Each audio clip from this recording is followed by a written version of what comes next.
My name is Edgar Mannheimer, and this is Kalam, a podcast about the Middle East.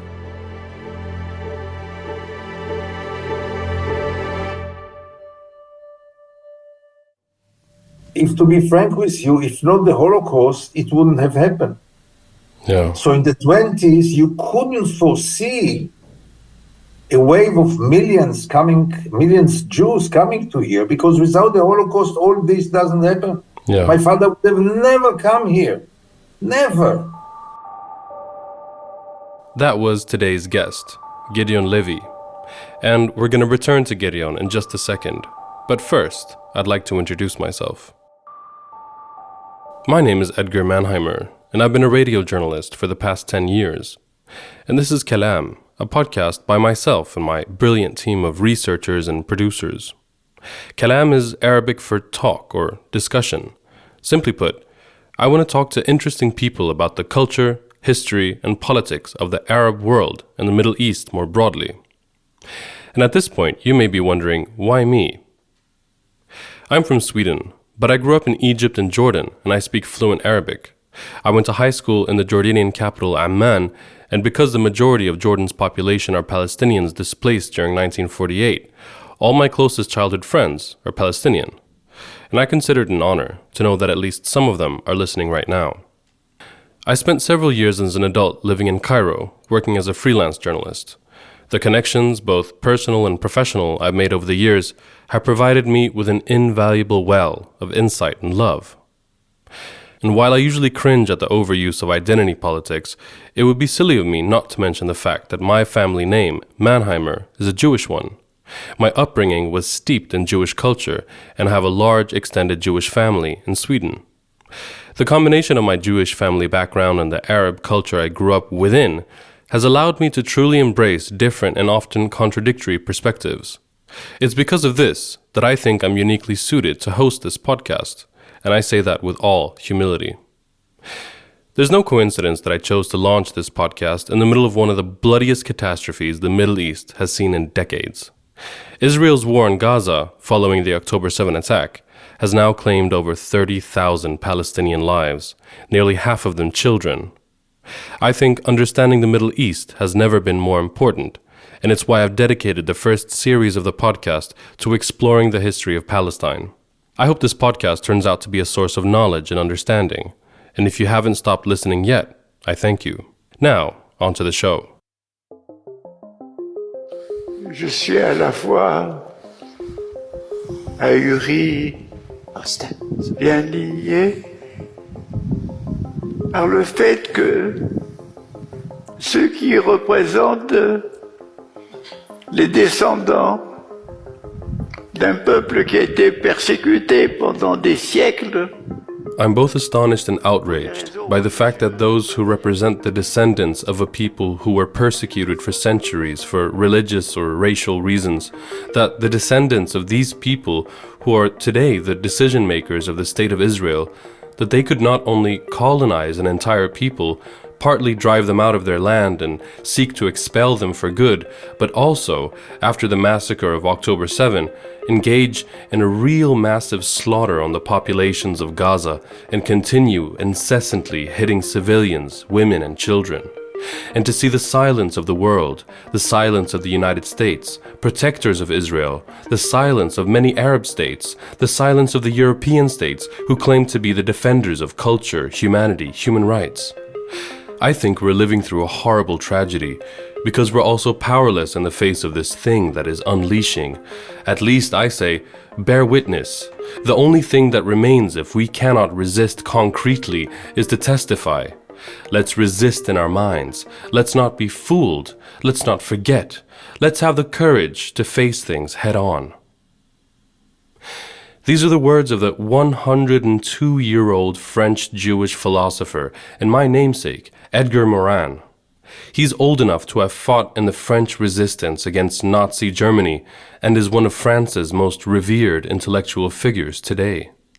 It's fascinating to me that anyone would be so lucid in their thinking at the tender age of 102, not to mention so courageous in their steadfast insistence on calling out the crimes committed in the name of his religion.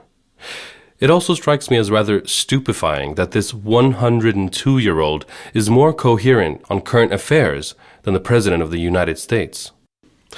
I think this is important, because what 102-year-old Edgar Morin, a Jew himself, says here would probably be considered anti-Semitic in Germany today, not to mention Israel. Take Yuval Abraham, for example, an Israeli Jew who recently received the award for Best Documentary at the Berlin Biennale, together with his Palestinian filmmaking partner, Basel Edra. While accepting the award on stage in Berlin, Yuval decided to say something. In 2 days, we will go back to a land where we are not equal. I'm living under a civilian law, and Basel is under military law.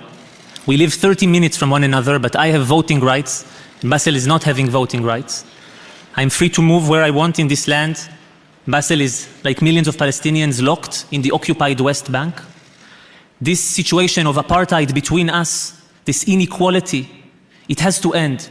Since then, Yuval has received death threats in Israel and had to postpone his return to the country.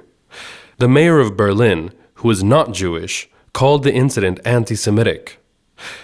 I struggle to understand the gall with which the non-Jewish descendants of the Nazis accuse living Jews of anti-Semitism if they dare to criticize Israel.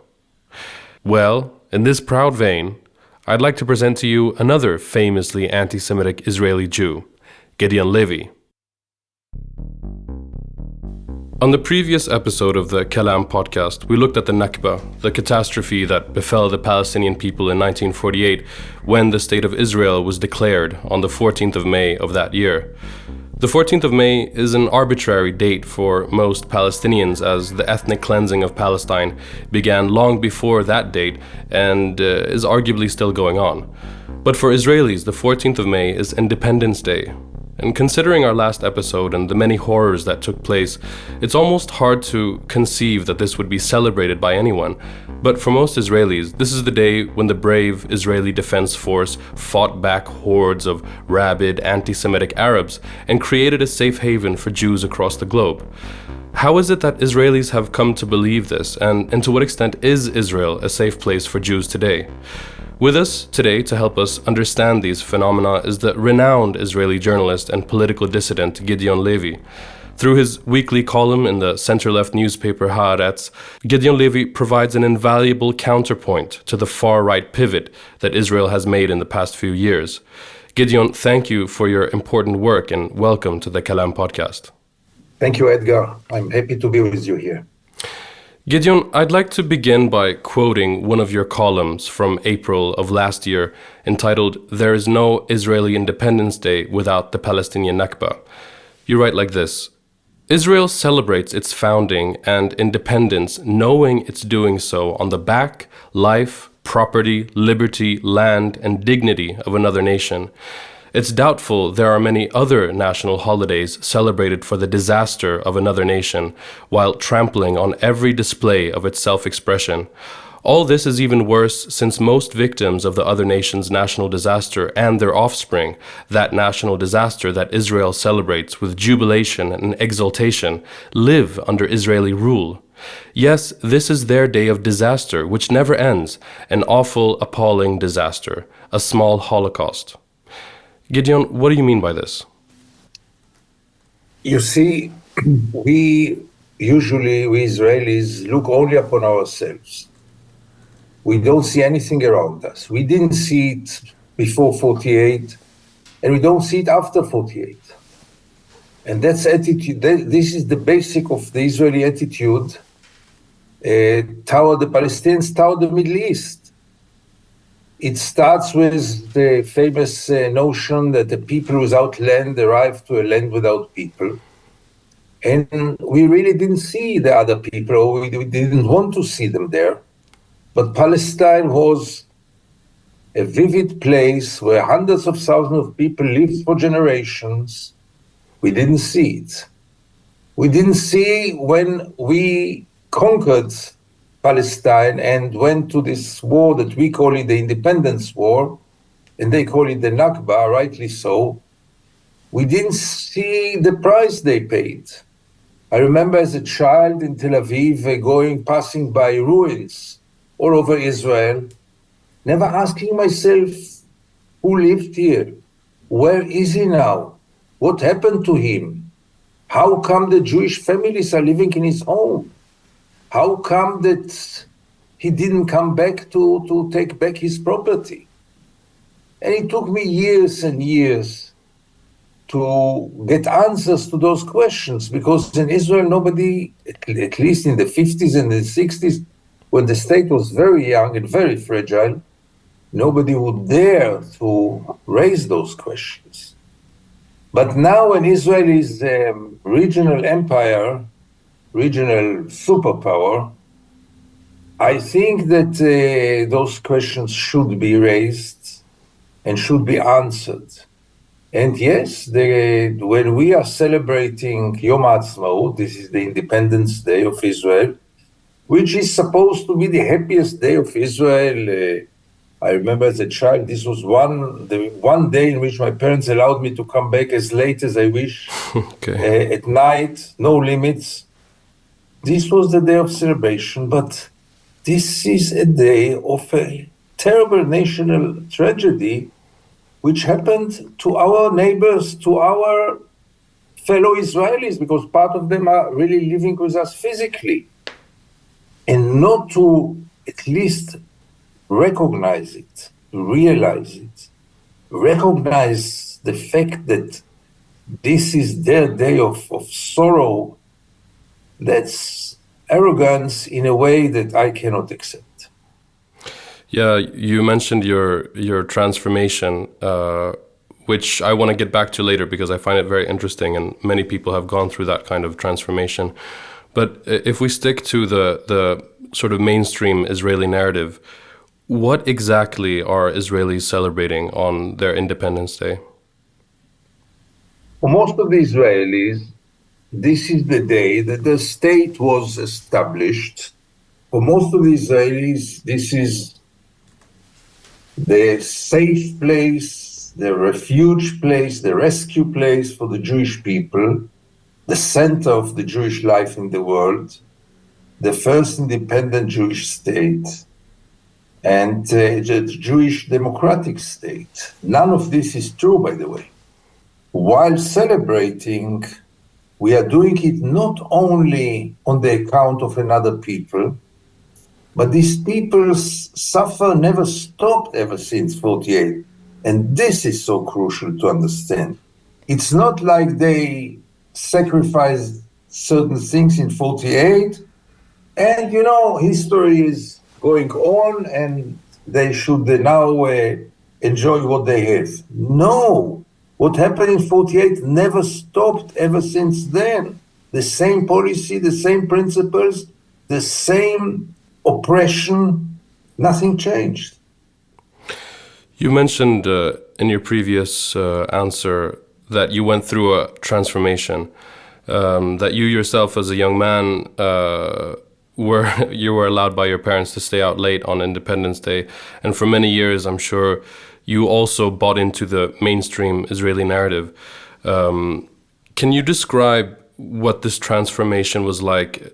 When I speak to other Israelis who went through the same thing and other Jews around the world, they describe it almost like a spiritual awakening, because I guess it's so difficult to break out of the majority opinion in a country that this is the national myth. So describe how that came to be. So here I will disappoint you, because it was not that one day I saw the light or the darkness. It is a long, long process. So there is no dramatic moment in which, wow, it happened. No. In my case, at least, it's a long process which, by the way, continues until this very day. Because I went through more than one shift. It was first to realize the Nakba, to recognize it, to know about it, to understand the meaning of it.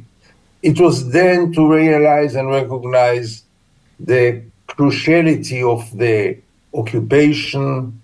It was then moving from supporting the two-state solution into supporting the one-state solution. So things are happening, and I follow them with a lot of curiosity and really openness to change my views, to change my perceptions. It's even not views, it's perceptions. But getting back to the beginning, I can't even remember when did it start. When did I start to understand what's going on around me? I was a typical product of the Zionist brainwash system. I grew up, by the way, not in a very political home, not a very political family, mainly for sure not radical leftist. Center left, but very much not political. You must understand that our parents, I say our because it's a generation question, they were all refugees from Europe who tried to build their life from the beginning. My father separated from his parents and his fiancée in the railway station of Prague. He had a PhD in law. He never saw them again, neither his fiancée nor his parents. He was half a year on a boat in the Mediterranean without having the possibility to embark any place. Finally, they were detained in Beirut, Lebanon. And then he came to this country, which he felt totally as a foreigner here, as a stranger. He never adjusted. He remained a refugee to the end of his life. He was European by all criteria, and this Levant was not the right place for him, and he really suffered from living here. On the other hand, he had his life. It's not a tragic story because finally he had family and his life was decent. But those people were not very political. I mean, at least in this case, they were surviving. They were struggling for their survival and building some new private life, which is not very easy. He was 26 when he came here. So it's already an age that it's harder to change. Not like he came here as a child. So for me, it was to wake up. I remember at the age of 14, I was 14 in 67. And my parents and I and my brother, we went with our private little car to the first tour in the West Bank.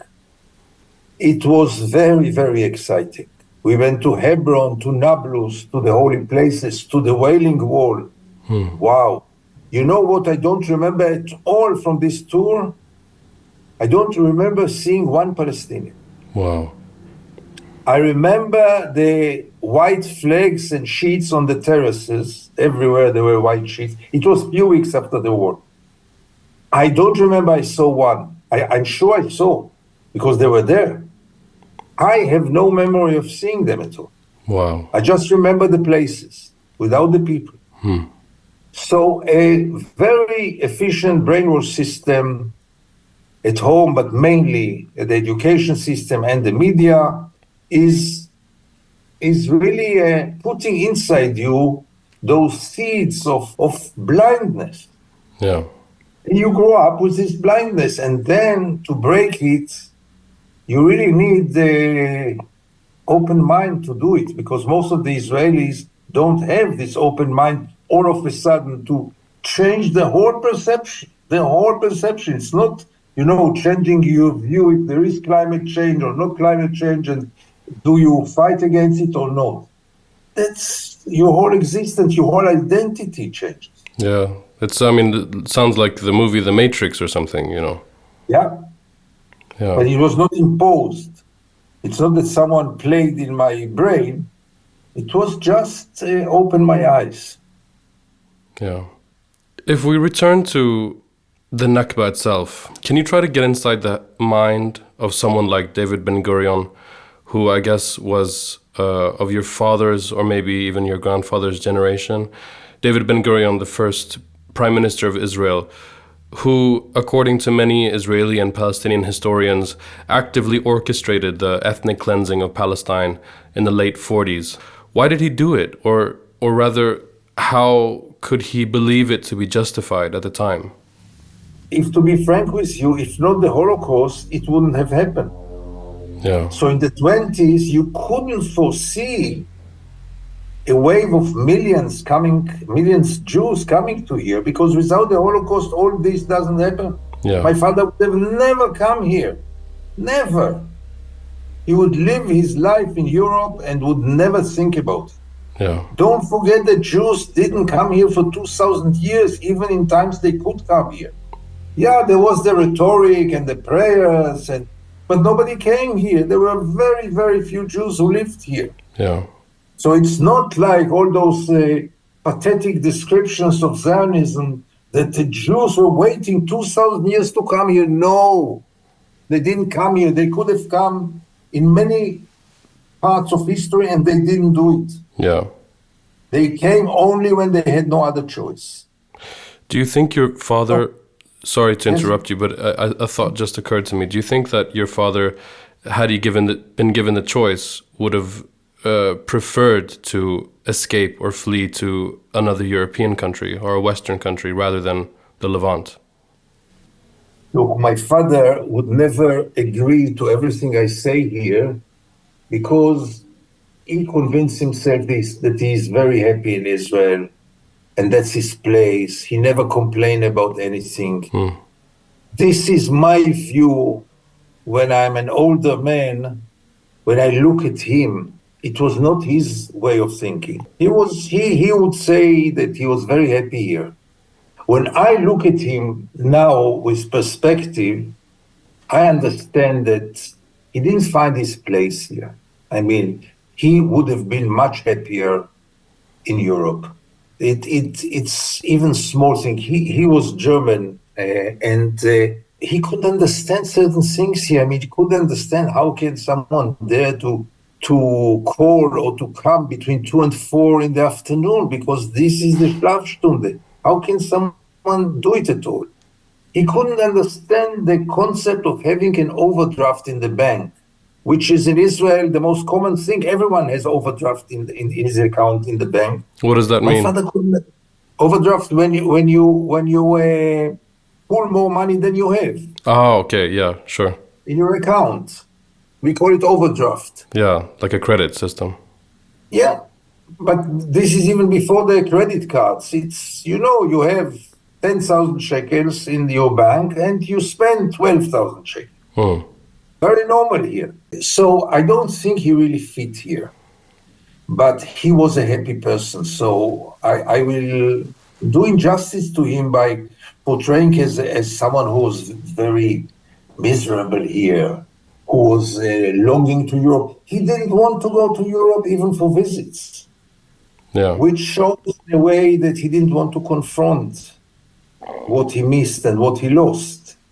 He never went to his village where he was born. It's not a village, it's a town. It was in Sudetendeutschland, in the Sudets, because nobody remained there. The Germans were expelled from there, the Jews were expelled from there. It's now nothing to do with his, but he never went to see his house, nothing. He didn't want to confront it at all. Yeah. And coming back to Ben-Gurion understood much before the others. I'll say it in a very tough way. It's either us or them. Yeah. The consequences are very clear. If it's either us or them, so it will be us, and only us. Even if you look at the map of Israel, there were certain areas which were ethnically cleansed, and there were some others which were not, like the north part of Israel.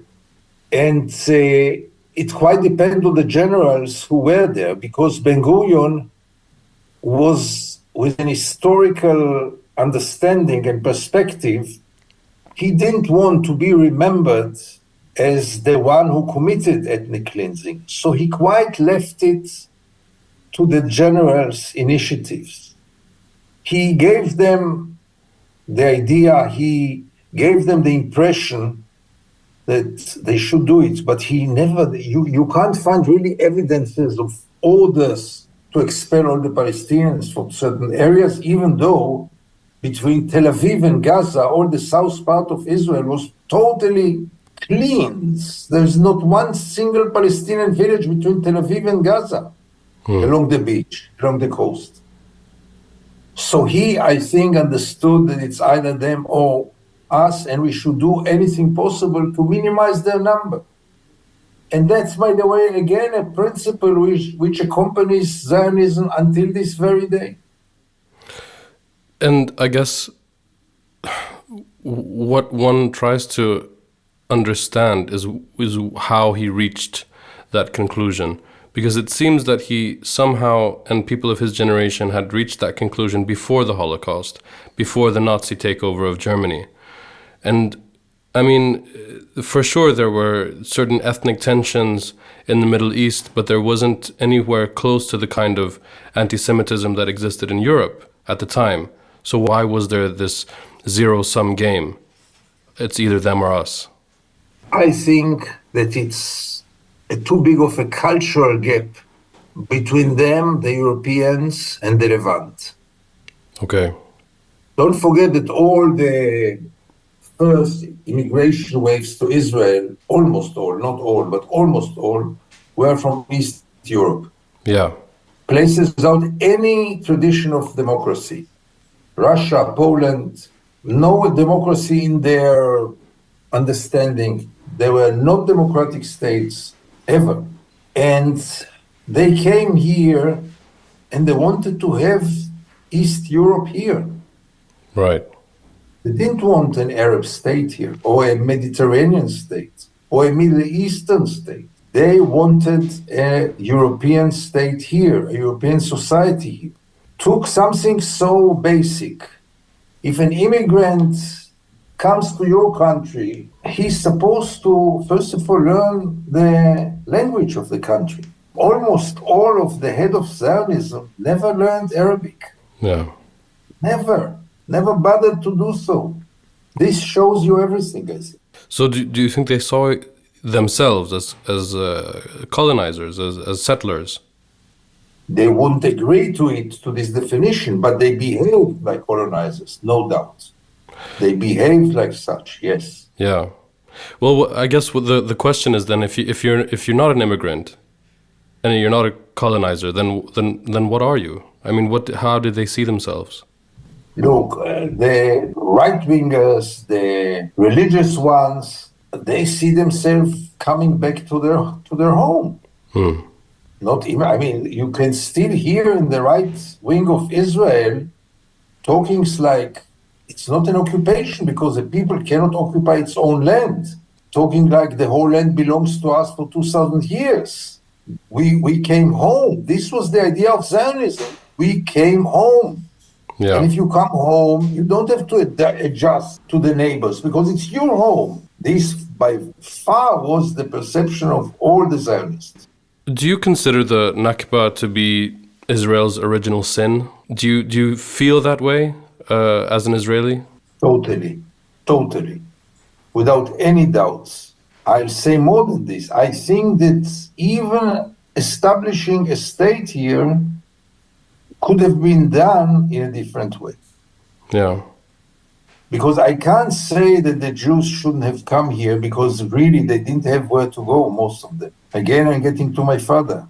Some of his friends and relatives found rescue in South Africa, in Australia, in Canada, in the United States, but not everyone could get it. And he had nowhere to go. But for sure, that's the sin. And the problem is not only the sin, the problem is that Israel never recognized the sin, never was ready to take accountability about the sin, not to speak about compensation about the sin, not to speak about some corrections, like letting some of them return.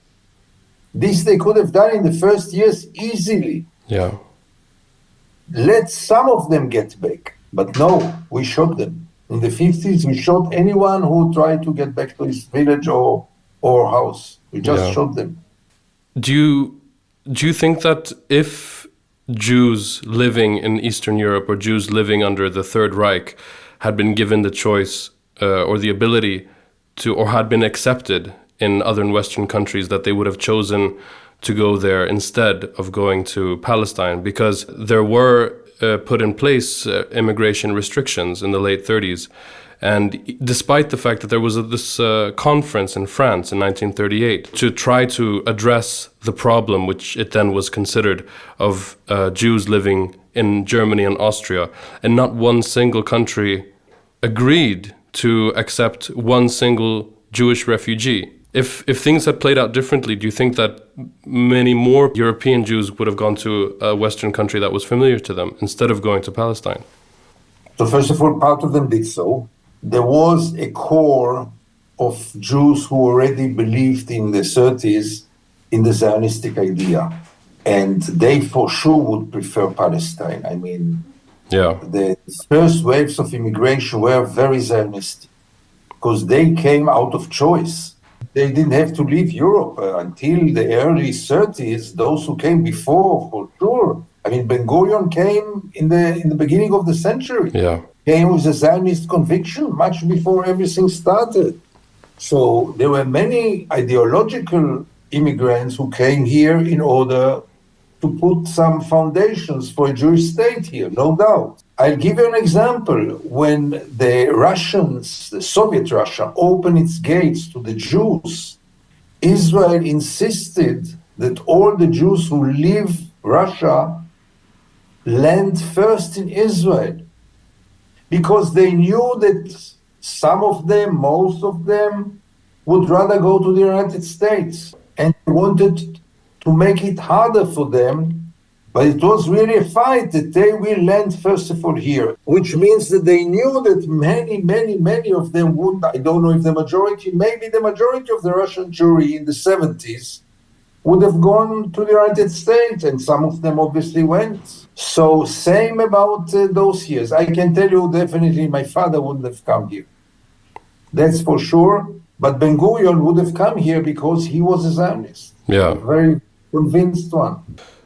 Israel often adopts the position that it never intended to go to war with Gaza or Lebanon or Egypt or any of the countries it has attacked and, of course, been attacked by in the past 75 years.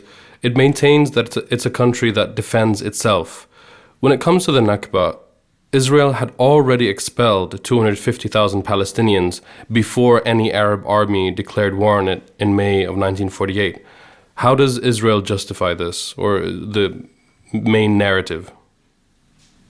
The main narrative that we were told was very simple. They attacked us, and then they either ran away, mainly they ran away. And part of them were incited by the Arab leaders to leave. This is what we were told. We didn't expel anyone. They ran away, and they attacked us. And we were the weak ones. We were the David, and they were the Goliath. We were the few one. We were without arms. They had all the arms. All kind of propaganda lies. None of them has connection to reality. And this is what we were told, and therefore there was no question at all. Why did we expel them? Because according to the Israeli narrative, we didn't expel anyone. They left of their own accord. Exactly. And then you have to ask, okay, they left, why don't you let them back? In the first Gulf War, I had a baby of half a year old at home. We left home and we went to Eilat. We ran away to Eilat in the south part of Israel, far away from the danger. And after the war was over, we got into our car and went back to our home. Nobody had thought that if we left our home in a war, we don't have the right to come back. But Israel had different laws. I guess that's one of the really shocking aspects of the Nakba, that many people couldn't even conceive of not being able to come home again. In my view, it's worse than the expel. Yeah. Because let's say it was a war and I don't know what, but the fact they couldn't come back, this shows that it was with a very bad intention. Yeah, sure. That's very, very important, this point. Because if it's just a war, so let them come back after the war. You mentioned, well, obviously we're talking about the Holocaust because it's so central to our conversation.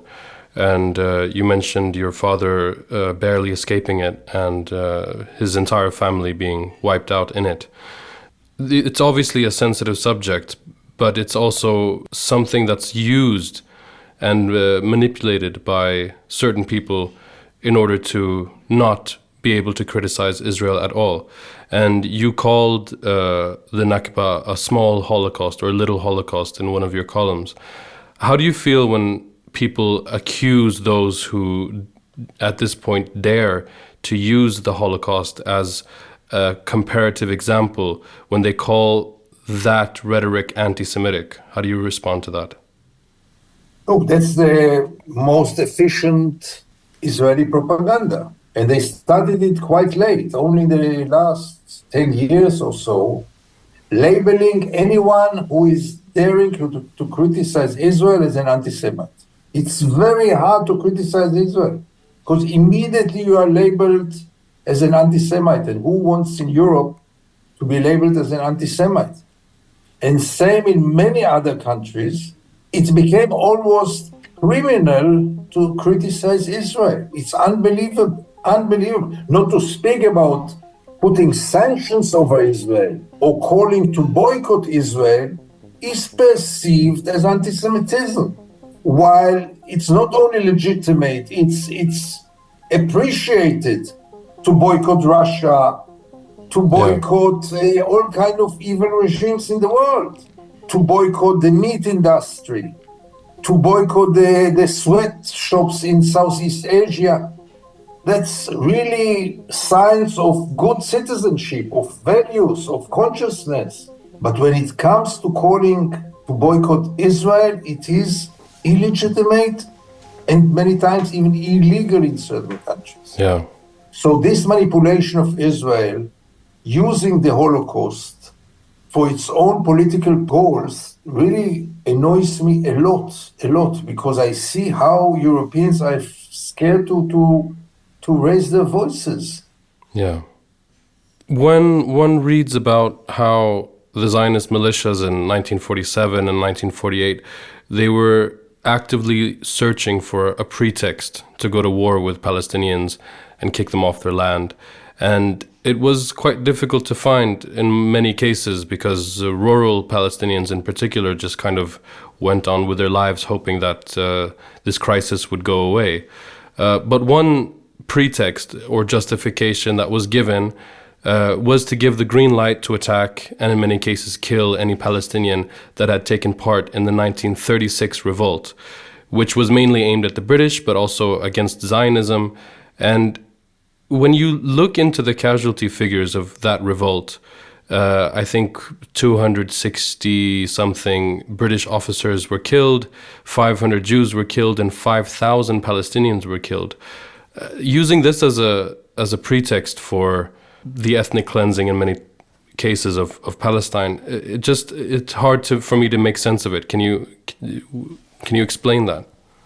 Can you explain that almost 30,000 Palestinians were killed in Gaza because 1,200 Jews were killed?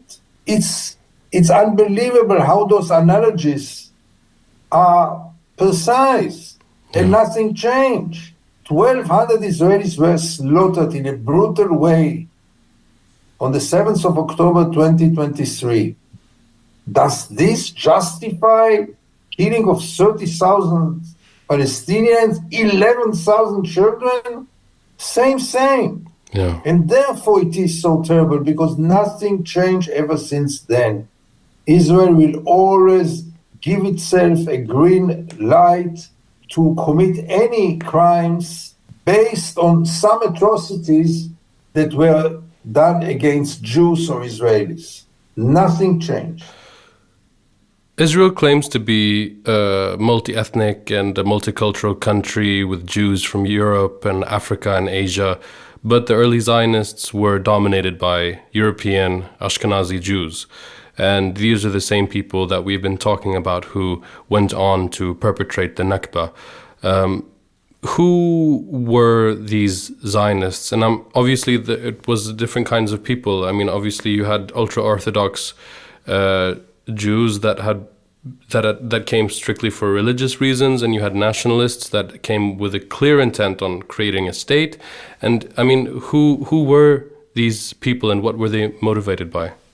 So you said it by yourself, everything and everything. First of all, obviously, as you say, not only Europeans, but East Europeans. Yeah. Because the German Jews who came only in the 30s were quite isolated, or isolated themselves, but were also pushed to the corner. They came here, you see, Albert Einstein never thought to come here. Yeah. Live here, to immigrate here. The majority were East European Jews, mainly, as I said, Russia and Poland. And as I said, they came with very little understanding of democracy, and they came with a conviction to build here a country in any price, to create a state here, a Jewish state, not a binational state, a Jewish state in any price. Most of them were socialists, part even communists, but most of them were socialists. And they tried to implement this socialism here, but only on the Jews. This is also a very weird way of socialism.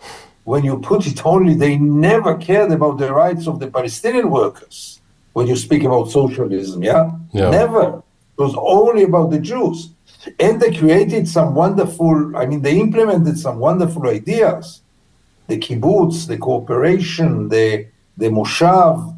But finally, at least the founders had a very Zionistic conviction. The founders. Yeah. The Orthodox who came here didn't take part of the building of a country or a state. They were isolated in their own communities, and most of them didn't take part.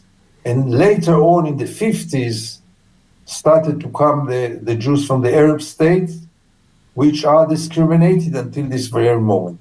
Yeah. They were discriminated from first moment. You've written that in order for Israel to become the truly pluralistic democracy that it claims to be, it must first acknowledge the crimes it committed in 1948 and commemorate the victims of the Nakba on its Independence Day. Do you think that this would lead, or at least be a step towards some kind of meaningful peace with Palestinians? Already 20, 30 years ago, I wrote once, and excuse me for quoting myself, we all remember Willy Brandt in his first visit in Israel as a chancellor, went to Yad Vashem, sat on his knees and asked for forgiveness. It touched many hearts in Israel, many, many hearts in Israel. I remember it was in the 70s. Yeah. I always thought that an Israeli prime minister who would go to the parliament in Ramallah or in Gaza and ask for forgiveness from the Palestinians can be a first and meaningful step toward creating a new reality. Today, those things sound really lunatic. I wouldn't have even written them today. Yeah. I think they would have sent me a psychiatrist if I would have written it. But 20, 30 years ago, in the years of Oslo, there was still this innocent naiveness that maybe we are going to a new reality. And then I really thought that this can be a very, not only meaningful, but essential step, not only in talkings, also in actions, in taking measures. Yeah. Letting some to return, compensating. Things should have been done, sure. And then we would have been in a different place today. Yeah.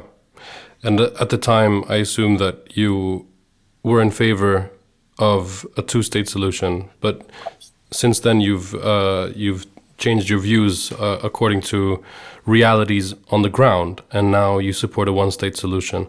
What does that look like to you? What kind of state is that? First of all, the two-state solution is a better solution. It's easier to implement. two peoples are struggling over one piece of land. Let's divide the land.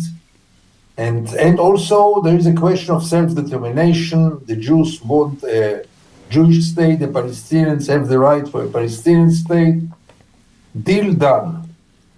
The only problem is that we have now 3 or 4 times more settlers than in the years of Oslo.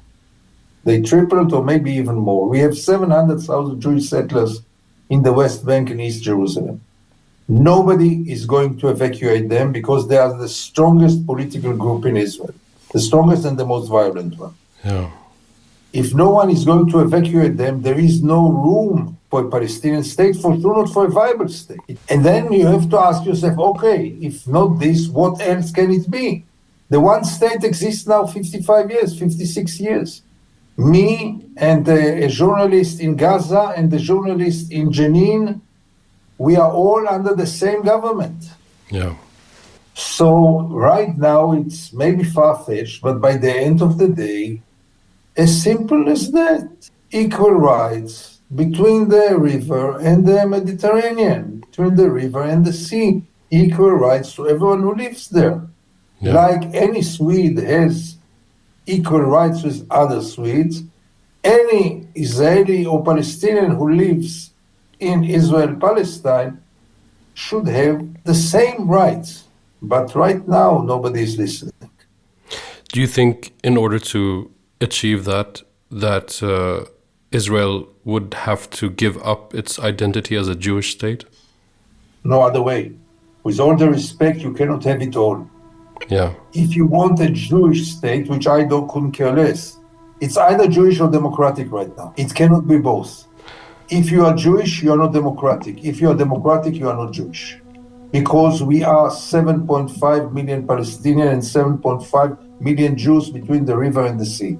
Yeah. And it cannot be Jewish and not giving equal rights to the Palestinians. It can be either Jewish or democratic. Yeah. When it comes to Israeli media today, you've said that it's free media insofar as media is free in the Western capitalist world, and yet collectively, with the exception of Haaretz, it serves as, and this is what you've written, it serves as a propaganda machine for the Israeli state. Why is that? First of all, from the establishment of the state, the media played a role as a one branch of the propaganda machinery of Israel from day one. But I could understand it in the first years of Israel when it was really very fragile and there was no tradition of democracy, as I told you. So I could have understood it there. What happened in this war now in Gaza is the most shameful time of Israeli media ever, because it does it voluntarily, because there is no pressure from the government or the army or the secret services, because it is relatively free, because there is almost no censorship, because all this, the media recruited itself voluntarily to be part of Israel's propaganda, to hide parts of reality, to ignore, to deny, and to serve as a branch of the army spokesperson in the war. Yeah. This is the most shameful hour of Israeli media ever. Gideon Levy, thank you so much for being with us today on the Kalam Podcast. Thank you so much, Edgar. I enjoyed every minute.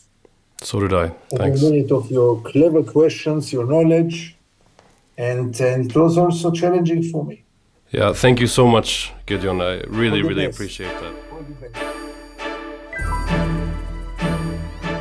That was the renowned Israeli journalist and political dissident Gideon Levy, and the second part of the Kalam Podcast 2-part series on the Nakba.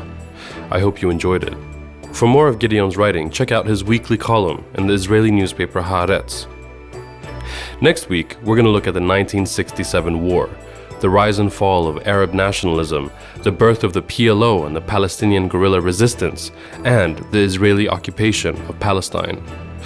And I'm so excited to have the one and only Professor Khalid Fahmy on the show.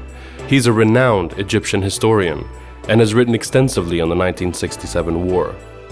Until then, that's all from the Kalam Podcast. Kalam is written and hosted by me, Edgar Mannheimer. Research and production is by Sam Karlshamre, and sound design is by Arthur Mannheimer.